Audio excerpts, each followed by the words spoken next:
next guests are certified sports legends in the world of soccer. Combined, they've earned 5 Olympic medals and won 3 FIFA World Cups. Together, along with tennis great Billie Jean King, they now have a new podcast. It's called Welcome to the Party, and it's out now on all platforms. Say hello to Abby Wambach and Julie Foudy.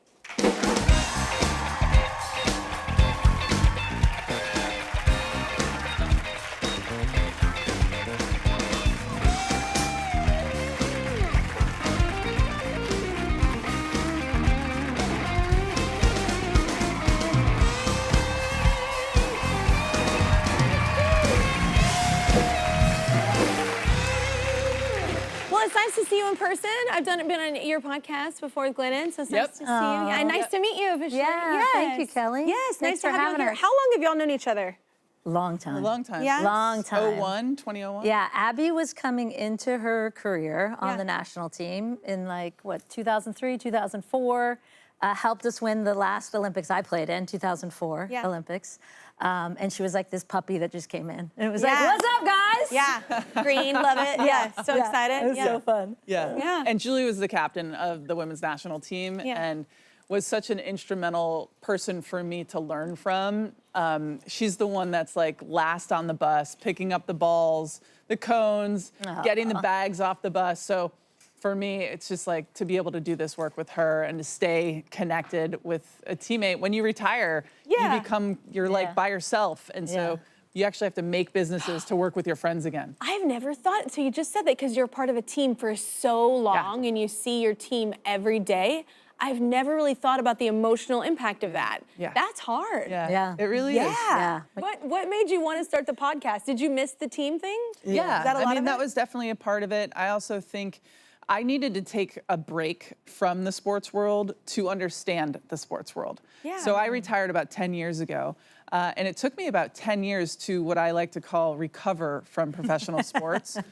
Because being a professional athlete, it forces you to become monomaniacal about the thing. I was like so hyper-focused and so obsessed with getting better every day. And some of those elements are really good for adulthood, but some of those things I really had to leave in my rearview mirror that were maladaptive, things that, ego and the stuff that I've been really working through. So I've done the work, and, women's sports is having an incredible resurgence in the world right now.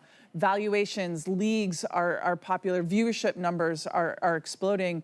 And so it just made sense for me to want to get back into this. And I have some experience in the podcast space with We Can Do Hard Things. And so I found myself at an Angel City game. Julie and I and Billie Jean are all co-owners of the Angel City FC team in the NWSL League. And we happened to show up at the same game together. And I just was like, Julie, do you want to do this podcast thing? Yes. Literally.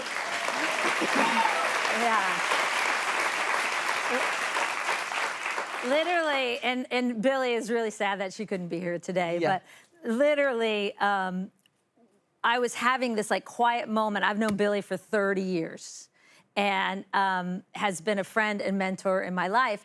And Billie Jean King, as we know, right? The icon of women's sports. She is the thread that runs through all of women's sports. I mean, the woman is still circumnavigating the globe at 81 years old. In the last 6 months, I think she's done it twice. And we're like, how do you do this? Her energy level for advocacy and equality and change and all these great things is amazing. And at this moment that Abby comes up to us, Billie and I are having this unusual quiet moment on the couch together. We were like, oh, how nice. The two of us sitting together, and Abby, as she is a puppy, as she did when she was younger, she comes bounding in and is like, hey, you want to do a podcast? I want to get back in the women's sports space. And Billie and I were literally just talking about podcasting because Billie had been for 10 years, 12 years, been asked to do a podcast and was like, it didn't feel right. Yeah, it didn't feel right. It feels like a lot. And she's like, this feels right. And we were like, yes! Well, probably, I think you nailed it too, that team thing. And and being able to bounce ideas and thoughts and, what's happened in the past, what's happening in the future. That's all exciting. Well, to do this podcast, to do this show with these two women is like a dream come true for me. Samesies. Yeah. You cover a lot of topics. One I found interesting was parents' involvement in their kids' sports. Now, I'm from Texas, so I'm from like the state where the parents are for sure living through the children. At sports events. You're like, it's not you out there, sir. It's not just Texas, by the way. It's California. It's New York. It's I feel like everywhere. I feel like they've made movies about Texas. We always kind of go to that extra nth to just be special. You know what I'm saying? But no, but it is a true thing that y'all are talking about here. So tell everybody your thoughts on that. Youth sports episode, and we did one recently with Rebecca Lowe, who's obviously an NBC host for the Olympics and for their English Premier League coverage, and she has a 9-year-old son, and so she's living it. And she pushed out on Instagram one day how she had all these questions of like, what do you do at sports games and all these things. So we brought her on the podcast. And we went through like the do's and don'ts for youth sports parents, because as we know, it's a hard world to navigate. And with the best of intentions, I do think that parents come into this world not understanding it. It's a bit messy, it's a bit chaotic, and with the best of intentions, they get it all wrong, right? And they end up sucking the joy out of sports for their kids. And so, I mean, Abby was talking, give the example about practice. It was... Okay, everybody take out your notes. This is an important PSA service announcement for all the parents out there. Do not go and watch your children play practice. No practices. You are free to do what you want. Practices are off limits. Do not go and watch your children at their practice. This is a time for them to explore themselves, to make mistakes, to not be looking over their shoulder, their own identity, wondering if their parents are watching, because then it makes it an external motivation rather than an internal motivation. We want our kids to be internally motivated to go out there and want to do it themselves. Now, is this at a certain age? Because both my kids, when they were doing basketball, they both would be upset if I'd miss a practice. Because that's tricky, because you don't want to think like you're not there, you're neglectful and not being there.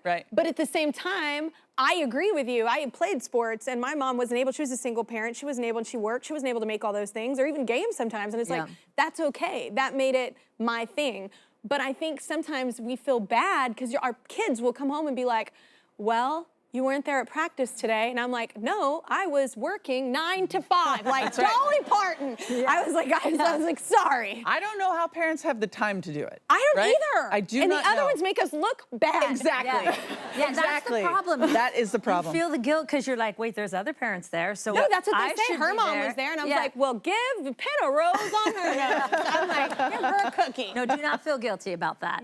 And Rebecca Lowe said this exact same thing. She's like, listen, I work on weekends, so I miss all their games. And we said, okay, we gave in. We're like, okay, you can go to 1 practice a week. She actually sent me a picture of her practice. Schedule, She's like, don't tell Abby.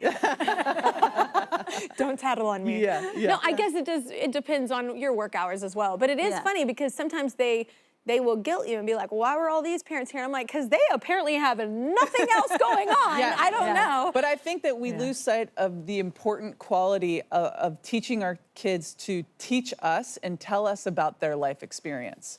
That's a really important skill, because as they get older, you want them to know how to do that as they become teenagers, involving themselves and going out more and having friends, feeling confident and comfortable coming home and having this relationship like, oh, this is what I do in my family. I talk to my parents about what I just did out there, rather than it being kind of a secretive thing but you have to teach your kids how to do that. Yeah.